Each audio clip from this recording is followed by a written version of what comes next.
Assalamu alaikum wa rahmatullahi wa barakatuh. Paix sur ceux qui suivent les guidés. Paix et bénédiction sur le prophète sallallahu alayhi wa sallam, sur ses compagnons, ses amis, sa famille, ainsi que sur tous ceux qui le suivront de bonne foi jusqu'au jour du jugement. Petit message aujourd'hui parce que je constate à travers plusieurs débats télévisés et commentaires sur les réseaux sociaux que malheureusement, comme beaucoup de choses, mais c'est un état de fait, parmi les musulmans, il y a beaucoup de gens, beaucoup de jeunes notamment, ou moins jeunes, je ne connais pas leur âge, mais qui ont l'air jeunes en tout cas, n'ont pas compris les raisons fondamentales de la débâcle syrienne. Et en fait, dans le meilleur des cas, quand il y a un petit peu d'introspection, on se contente de dire oui, il y a eu un manque d'union, c'est à cause d'un tel, c'est à cause d'un tel, c'est l'union, c'est l'union. Ben malheureusement, je vais essayer de vous démontrer que le problème, il est bien plus profond que ça, et bien plus grave que ça, mais il est tout à fait compréhensible. Et je vais expliquer pourquoi. Donc, ce que beaucoup de gens, ce que je vais vous dire ici, je l'entends nulle part. Hein. Je l'entends ni à la télé. Malheureusement, bon, moi je peux pas m'inviter de force dans les émissions télévisées. Donc voilà, j'espère qu'un jour, quelqu'un qui est invité pourra répercuter ses propos, parce que malheureusement, on est toujours dans on va de pire en pire. Je veux dire, à chaque attentat, on est dans plus d'incompréhension, plus de mesures contre-productives, plus d'analyses erronées. C'est très énervant d'assister à ça, mais on peut rien faire. On n'a pas accès aux médias, on est invité seulement si on écrit des bouquins et si on va pas faire trop de vagues sur le plateau.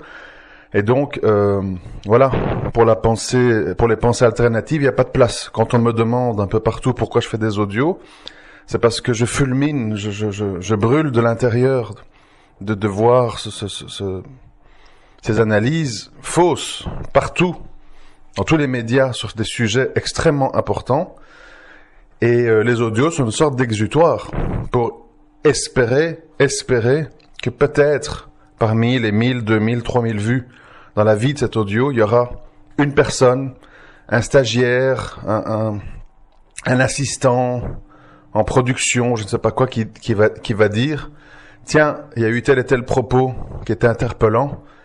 Quand je serai invité ou quand je vais en parler, je vais les répercuter. » C'est ça le but.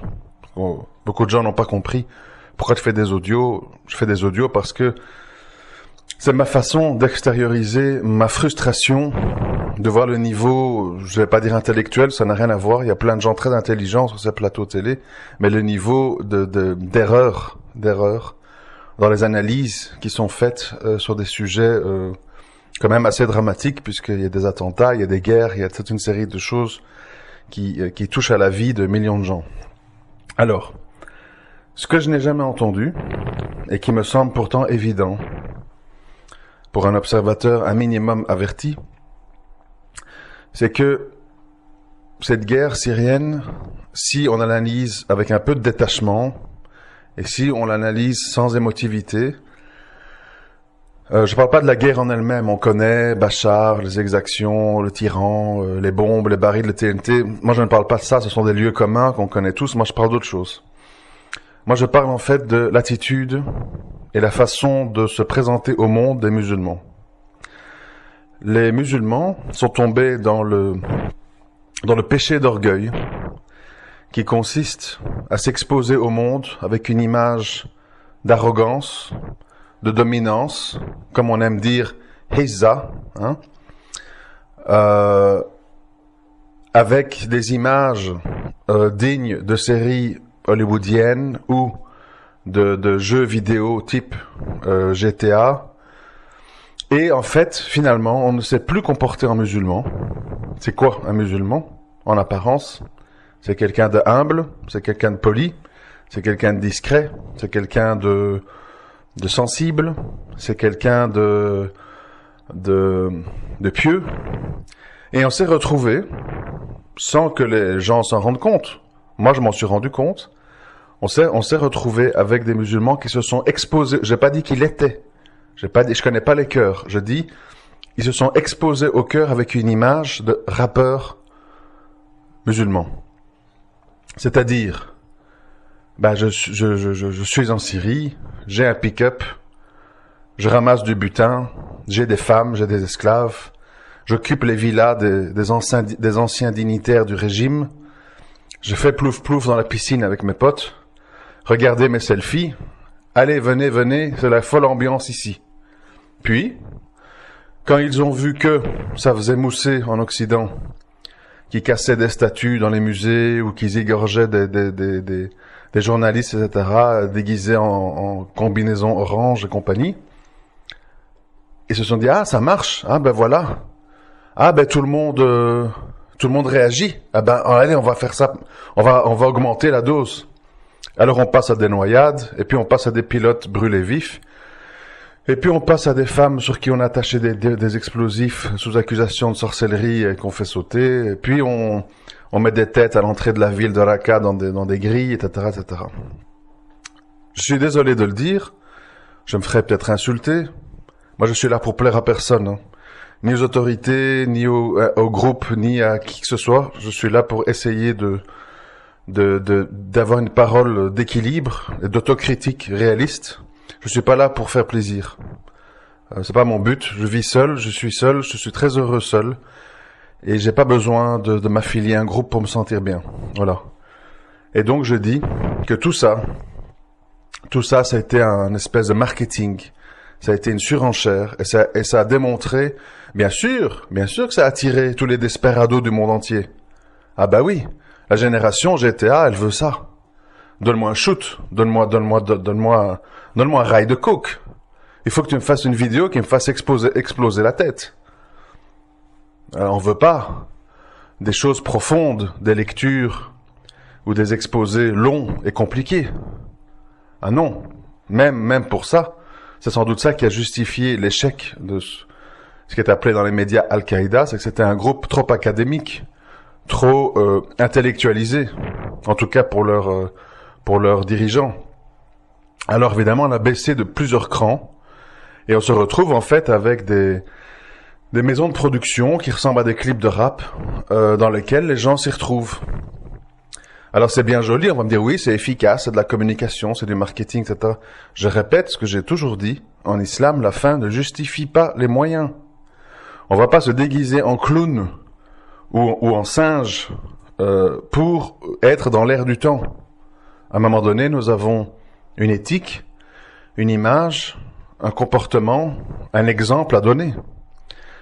Et aujourd'hui, avec tout ce qu'on voit, avec ces jeunes qui aux quatre coins de la France commettent des actes tous plus ridicules les uns que les autres, eh bien, fatalement, les musulmans ne sont plus vus comme des religieux qui sont,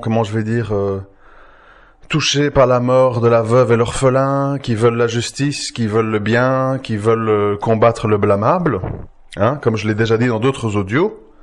Je préférerais, écoutez-moi bien, hein, je préférerais voir des groupes de musulmans accompagner les membres des associations chrétiennes, la famille pour tous, dans les manifestations, ou dans les conférences, dans les réunions, plutôt que de voir des jeunes ex-camés, ex-tolards, jouer avec un pétard et égorger un type en gueulant dans un magasin Allahu Akbar. Parce que ce qui compte au final, c'est le résultat, c'est-à-dire, si on parle pas des gens, si on parle du créateur des cieux et de l'univers, qu'est-ce qui est plus profitable? Des musulmans unis, pacifiques, calmes, qui disent, en compagnie de chrétiens et d'autres, nous ne sommes pas d'accord avec l'adoption d'enfants par les homosexuels, nous estimons que c'est un mal, voilà pourquoi. On ne peut pas vous empêcher de voter des lois pour aller dans ce sens-là, mais nous, avec nos amis évangélistes, avec nos amis chrétiens, avec nos amis témoins de Jéhovah, ou que sais-je, on s'insurge contre ça et on dit qu'on n'est pas d'accord. Mais on le dit par notre main, par notre cœur, par notre voix, mais on peut pas vous empêcher de voter ces lois et de les appliquer. Mais nous utilisons notre droit à la liberté d'expression pour dire que nous ne sommes pas d'accord. Et moi, depuis le début de toute cette histoire, personnelle, quand je parle de moi, avec les arrestations, les prisons, les soupçons, etc., j'ai toujours dit que mon but, c'est ça. Quand je suis convoqué à la police, je répète ça sans arrêt. Je dis, moi je ne travaille pour personne, je ne suis rémunéré par personne, je ne poursuis aucun objectif personnel d'installer un quelconque désordre social ou que sais-je. Je suis simplement un citoyen européen de confession musulmane qui n'appartient à aucun groupe, qui observe le monde, qui a des opinions et qui utilise son droit à la liberté d'expression pour s'exprimer sans inciter à la haine, sans inciter à l'homophobie ou à l'antisémitisme. Voilà ce que je fais. Ni plus, ni moins. Si demain on dit qu'en Europe la liberté d'expression c'est fini, totalement fini, eh bien, je me tairai. Parce que je serai dans un régime maoïste, ou Khmer Rouge, ou je ne sais pas quoi, dans lequel on risque sa vie et sa famille pour s'exprimer. Il ne restera plus que le déni du cœur. Mais tant que nous avons le droit de nous exprimer pacifiquement, moi je m'exprime. Et j'exprime mes analyses et mes ressentis. Et ces analyses et ces ressentis ne sont pas dirigés que vers les occidentaux, les mécréants, je ne sais pas quoi. Ils sont dirigés aussi vers les gens qui se font appeler musulmans. Parce que ce que je voudrais dire ici, et ça va être un passage pas facile, parce que ça va me valoir pas mal de critiques, mais je le pense, voilà, je le pense, je peux me tromper, mais je le pense vraiment. J'ai réfléchi et je me suis dit, mais si nous en sommes là, humiliés, rabaissés, parqués dans des espèces de bidonvilles appelées HLM, avec nos enfants en bas de ces tours qui deviennent des espèces de bandits. Si nous n'avons plus aucune terre où aller dans le monde, sans qu'on nous dise « Ah, tu es français, tu es belge, retourne chez toi. Si tu ne viens pas ici avec des milliers d'euros en tant qu'investisseur, si tu n'as pas un travail, on ne te veut pas. » Parce qu'on nous dit Hijra, Maroc, Tunisie, vous ne restez pas là-bas comme ça. Tout musulman que vous êtes, au contraire, vous inquiétez beaucoup plus les gens si vous êtes un expatrié musulman qu'un expatrié tout court. Si vous êtes un expatrié chrétien ou athée, on dit « Ah, bienvenue ». Si vous êtes musulman, on dit « C'est bon, on en a déjà assez ici, fais pas de bruit, retourne chez toi ». Bref, je laisse les gens rêver, c'est pas grave. Donc, je vais pas faire la liste de nos calamités, divorce, enfants placés, guerre, etc., etc. Je vais pas faire la liste de nos calamités, mais il est clairement identifiable et compréhensible que nous sommes fortement éprouvés. Et quand je pars du principe que Allah est juste et Allah donne la victoire aux musulmans quand ils le méritent, c'est ce qu'on comprend dans l'histoire, ça veut dire que nous ne méritons pas mieux. Et si nous ne méritons pas mieux, c'est selon moi le pourquoi. Parce que beaucoup d'entre nous, et je vise beaucoup de monde quand je dis ça, s'identifient comme musulmans.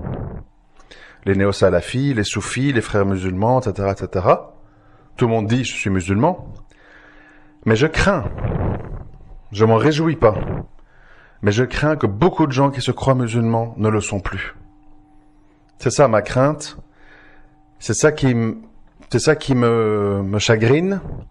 Mais je pense vraiment que beaucoup de gens, peut-être sans s'en rendre compte, ça je ne sais pas, beaucoup de gens, en fait, utilisent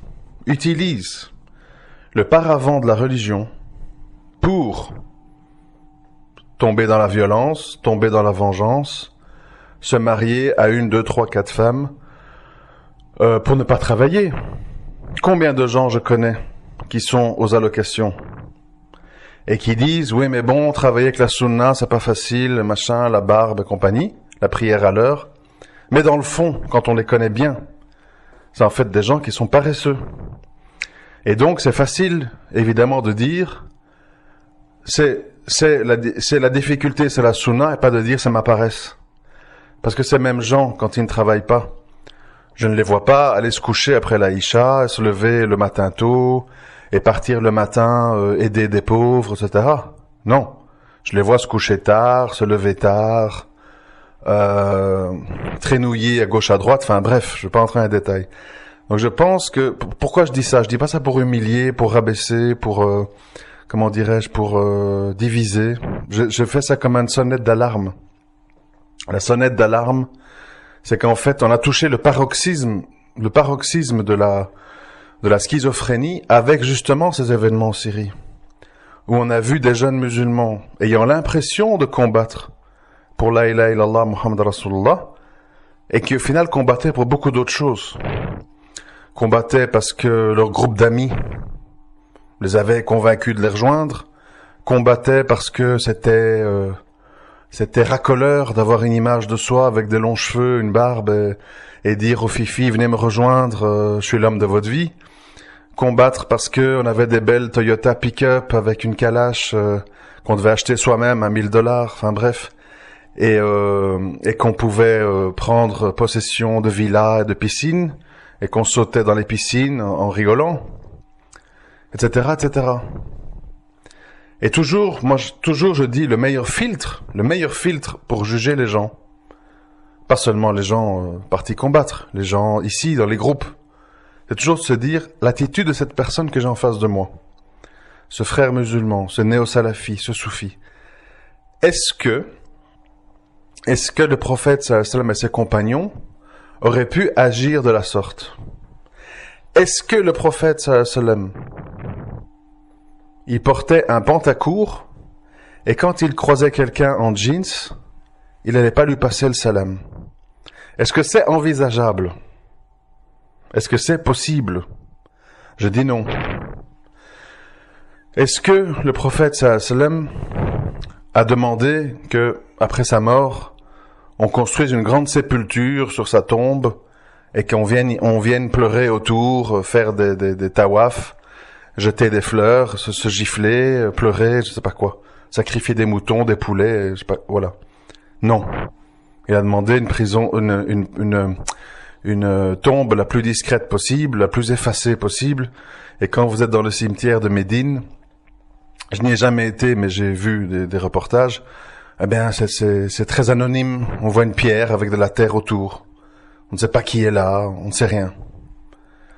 Et donc, est-ce qu'ils auraient avalisé l'attitude de certains cheikhs soufis qui se font embrasser les pieds, les mains, avec qui on marche à quatre pattes devant eux, et on la soulève après devant une colonne pour se soulager, enfin là j'en rajoute pour ironiser?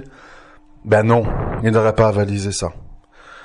Est-ce que le prophète sallallahu alayhi wa sallam se serait déguisé en mécréant pour participer à des élections dans lesquelles, dans le parti politique auquel il aurait appartenu, on défendait la drogue, l'homosexualité, mais le droit des étrangers, etc. Et qu'il aurait signé tout ça et accepté que des lois forgées par les hommes se prévalent sur les lois divines, etc. Ben non, non. Et donc, il aurait disqualifié tous les gens qui se disent frères musulmans. Aujourd'hui, je sais que c'est difficile ce que je vous dis. On va me dire tu divises. C'est pas le but. C'est vraiment pas le but. Mais unifier sur du faux ne peut mener qu'à des défaites. Et je voudrais que les musulmans, au lieu de s'acharner à défendre leur groupe, comme je le vois sur Facebook, oui mais non, parce qu'Hassani Hussein, machin, oui mais non, parce que Matrali, machin, etc., etc., au lieu de défendre vos groupes, de vos tendances, au lieu de faire ça, essayez de défendre la voix du prophète sallallahu alayhi wa sallam. C'est ça, le problème, il vient de là. Les gens défendent leur groupe. Et cette histoire de groupe, elle a continué jusqu'en Syrie.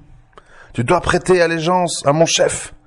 Non, parce que ton chef, il est irakien, il est pas syrien, on le connaît pas. Nous, on connaît ici, ouais, etc., etc. Et voilà le résultat. Et voilà le résultat. Et donc, ça veut dire quoi? Ça veut dire qu'à un moment donné, et je crois qu'il y a des hadiths qui vont dans ce sens, donc je n'invente rien, à un moment donné, il faut dire, moi, je vais essayer d'étudier la vie du prophète sallallahu alayhi wa sallam, la façon dont il a vécu l'islam, en plus d'étudier le Coran, bien sûr, et également les compagnons, et ce qu'on appelle les tabi'in, etc. Et je vais, en fait, essayer de leur ressembler. Mais, je dis un mais en majuscule, souligné 3 fois en rouge. En n'oubliant pas 2 choses. Parce que ça, ce que je dis là, beaucoup de gens le disent. Sunna wal Jama'a, machin. Bon, tout le monde dit ça. Mais le problème, c'est le diable se cache dans les détails. Donc, quand je dis ça, ça veut dire quoi? Ça suppose deux choses au préalable. Premièrement, que la sunna va être respectée dans son entièreté. Et pas seulement dans les points qui conviennent à notre groupe. Ça veut dire, mon groupe défend la barbe et le pantacourt. Ah, je m'accroche à ça. Par contre, le sourire, la rahmat, etc., bof, ça je prends pas. Et donc j'ai une tête de mort dans la rue, je me trimballe comme un juge avec ma barbe de 3 kilomètres, etc., et j'ai l'impression d'être dans quelqu'un qui est sur la voie de Salaf Saleh. Non, c'est pas ça que j'ai dit. Je dis la voie du Coran et de la Sunna, mais dans son entièreté, en excluant rien. Pas en disant je prends tout sauf ça. Parce que ça, vraiment non. Donc ça, c'est important. Parce que tous les groupes, suivant mon vécu dans la communauté musulmane, mettent en avant certains aspects. La mixité, le machin, la musique. Et d'autres choses, ouais, bof, je sais pas, c'est un peu flou. Mon cher, il a pas dit que, et c'est fini, on n'en parle pas. Donc, premier point, c'est ça. Deuxième point, c'est ne jamais oublier l'ijtihad et le fiqh al-waqi', donc les études du contexte, la jurisprudence du contexte, face à des éléments qui n'existaient pas à l'époque du prophète sallallahu alayhi wa sallam. À l'époque du prophète sallallahu alayhi wa sallam, il n'existait pas de pays mécréants qui donnaient des allocations à des veuves ou des divorcées musulmanes pour leur permettre de survivre dans leur terre. Ça n'existait pas. Donc c'est un paramètre qui demande qu'on réfléchisse.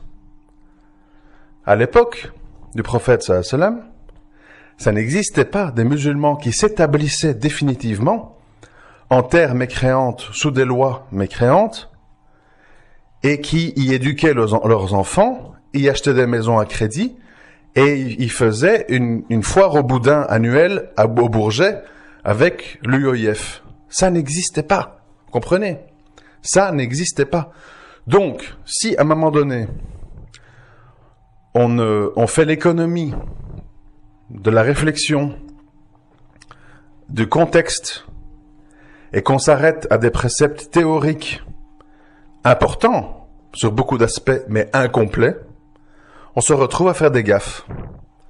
Par exemple, hier, j'ai écrit, et je le pense, en réponse à une déclaration d'Hassan Iqiyoussen, qui avait dit « Il faut que tous les musulmans de France se réunissent au Bourget, c'est notre grande réunion où on doit montrer qu'on est unis, et si on était 2 millions, on serait respectés, et ce serait un grand bien, et vous allez y apprendre plein de choses. C'est un endroit magnifique qui est assimilable au pèlerinage des musulmans de France. » Vous imaginez où on en est?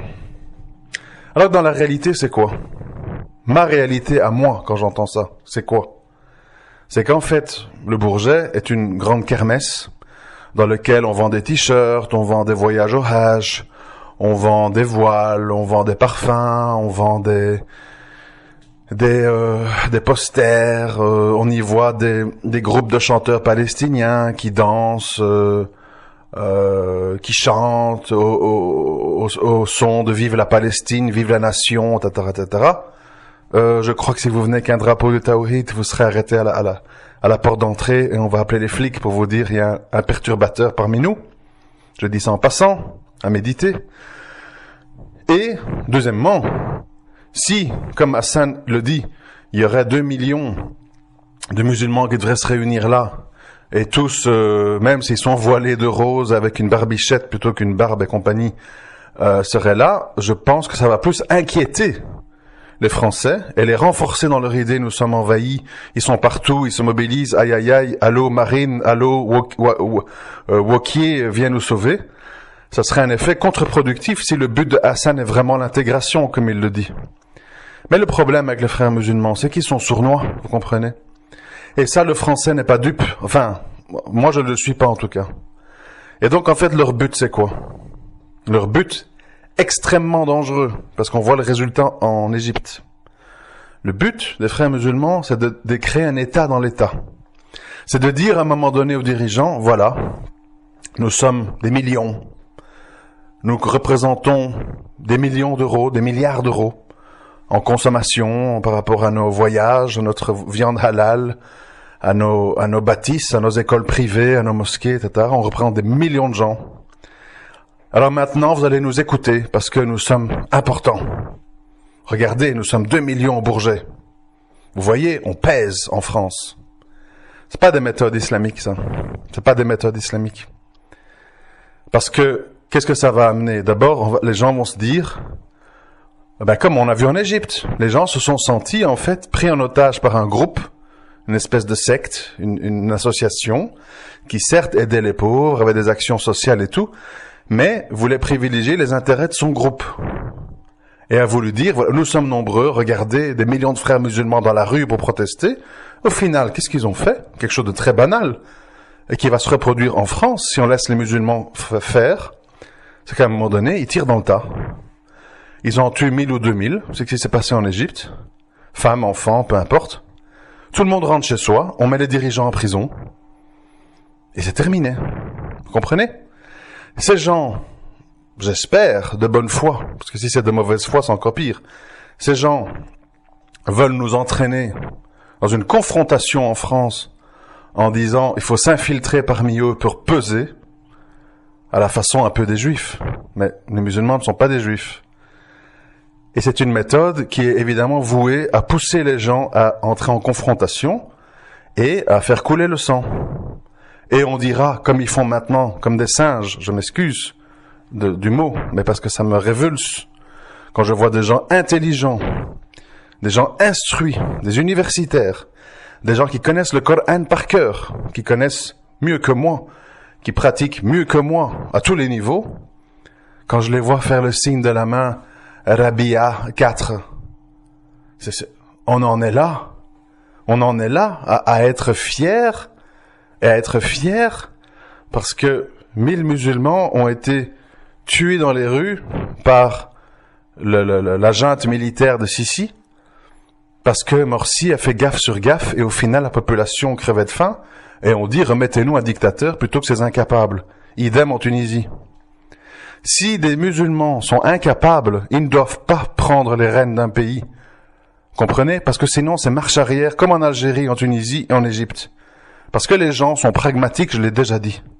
Les gens veulent se marier, ils veulent bouffer, ils veulent se loger et ils veulent travailler. Et si pour ça, ils doivent mettre un soldat d'Ajal au pouvoir, ils le font. Ça, c'est la populace. Donc si tu peux rien offrir à la populace, autre que des beaux espoirs et des beaux discours, au final, elle se retourne contre toi, elle te dévore. Et alors, au lieu de faire une autocritique, qu'est-ce qu'on voit? On voit les gens faire 4 avec leurs mains. Au lieu de dire La ilaha illallah Muhammad Rasulullah avec un index levé. Non. On monte 4. Enfin bon, bref.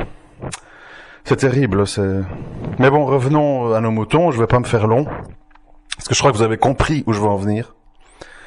Je pense, mes frères et sœurs, que je suis pas occupé à takfiriser les gens. Mais je pense, et je m'inclus dedans, c'est ça l'histoire, je m'inclus dedans, je pense qu'on doit faire très attention. Et arrêter de croire que, sous prétexte qu'on a un voile, une barbe, ou qu'on prie, qu'on est musulman.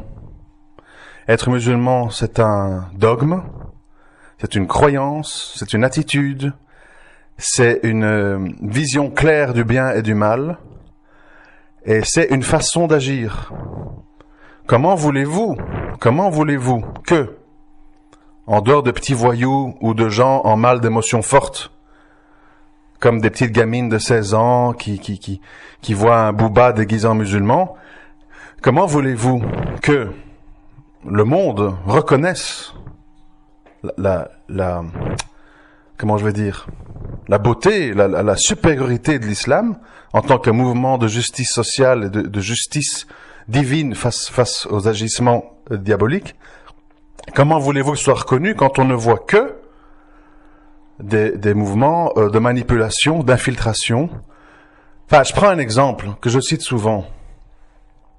Vous parlez d'humilité, vous parlez de piété, vous parlez de discrétion, et baisser le regard devant les femmes, et machin, etc. Et puis, qu'est-ce qu'on voit dans les faits? Des mosquées à 15 millions d'euros. Des gens qui claquent 10 000 euros pour aller en couple au Hajj. Des gens qui claquent 200 euros pour acheter un mouton à l'Aïd. Et quand on leur demande 20 euros pour sauver une fille d'une opération, quand on leur demande 10 euros pour ceci ou pour cela, ah, khair, Inch'Allah, qu'Allah l'aide, machin, et on voit personne. Les gens disent, mais en fait, les musulmans, c'est des... Bon, sans parler de Dubaï et compagnie, où là, on est carrément dans la folie, hein, des musulmans barbus avec des Ferrari, des yachts, des machins, enfin bref. Ben, les gens, qu'est-ce qu'ils disent? Nous sommes face à une grande bande d'hypocrites, misogynes, consuméristes. En fait, tu sais quoi? Les vrais musulmans de notre époque, c'est les altermondialistes qui vivent dans les arbres et les forêts et qui mangent pas de viande et qui se sont désavoués du système. C'est ça les musulmans de notre époque. C'est ça qui se passe. Pourquoi vous croyez qu'on perd tellement de musulmans avec Dieudonné, Soral, altermondialistes et compagnie? Parce que ce qu'on propose n'est pas convaincant. Enfin si, il est convaincant pour les matérialistes consuméristes. C'est quoi ton nouveau hijab? Ah, il est rose, moi je l'ai acheté là-bas. Ah oui, d'accord, t'as vu le djilbab que telle sœur vend? Ah ouais, mais elle vend avec des gants, c'est pas mal. On parle que de ça, et les parfums, et les trucs, et tu connais pas un bon raki? Ah oui, il fait une promo, il a 50 euros au lieu de 70. Ah ouais, génial, je vais aller. Voilà où on en est. Des consuméristes schizos, victimes de toute une série de pathologies psychologiques. Alors de nouveau, on va me dire, tu fais du négativisme, tu divises, tu vois tout en noir. Non, non, non, non, non. Je dis tout ça pour qu'on aille mieux et pour qu'on se réforme et pour qu'on dise, je ne joue plus. Voilà ce qu'on doit faire maintenant. Vraiment. C'est que mon message final, c'est celui-là.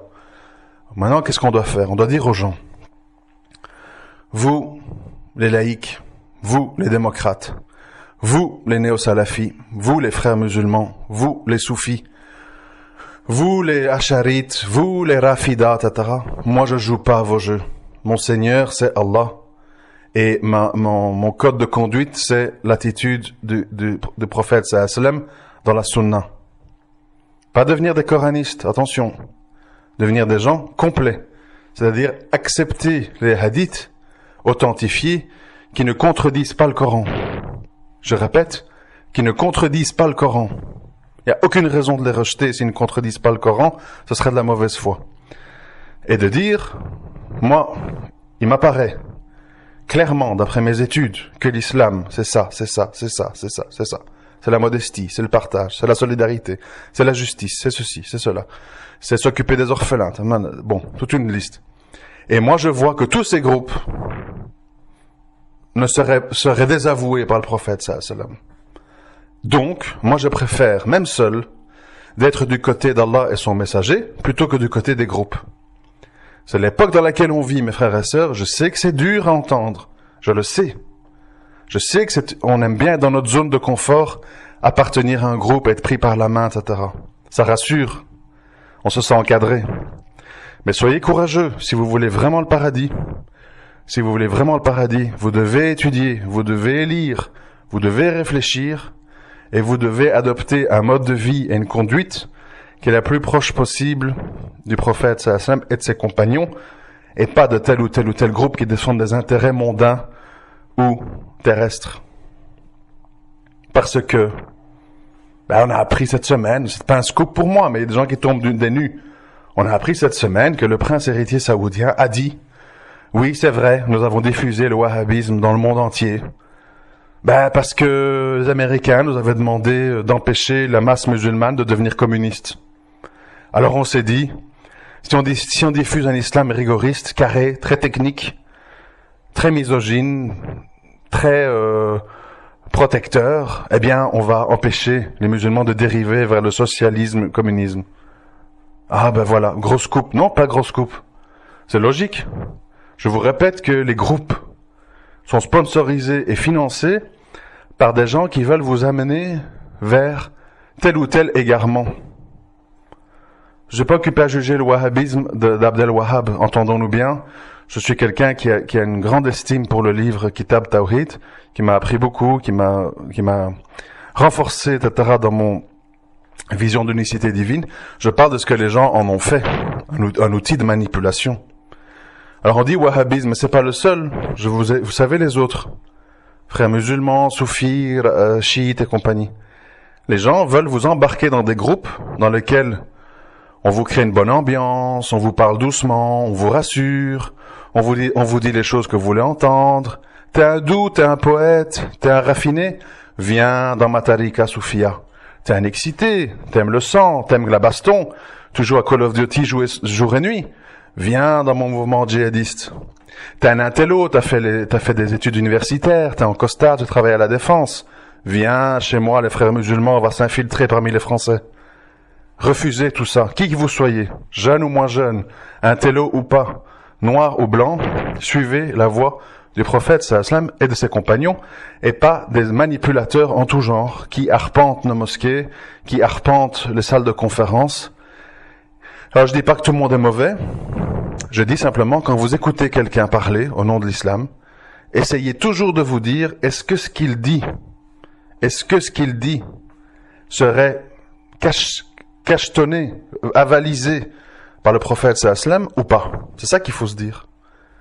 Et quand c'est le cas, alhamdoulilah, bravo, très bien. Des gens du juste milieu qui disent la vérité sans agresser, qui disent le bien sans pousser à un mal, etc. Oui, très bien.